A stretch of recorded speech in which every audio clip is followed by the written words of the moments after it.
10 katotohanan tungkol sa tahimik na tao.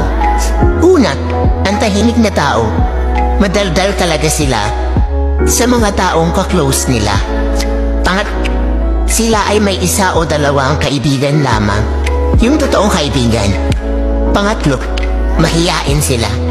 Pang-4, madalas nagsasalita sila sa isip nila. Pang-5, sila yung may mga magandang ngiti at nakakatawang tawa.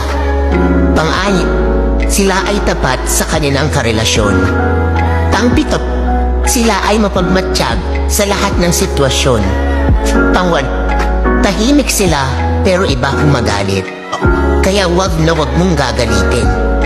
Pang-7, sinasarili nila ang nararamdaman nila kahit nasasaktan na sila. Pang-10, pag sila nakilala mo ng lubusan at maging komportable sila sa'yo, doon nila ipapakita ang totoong sila.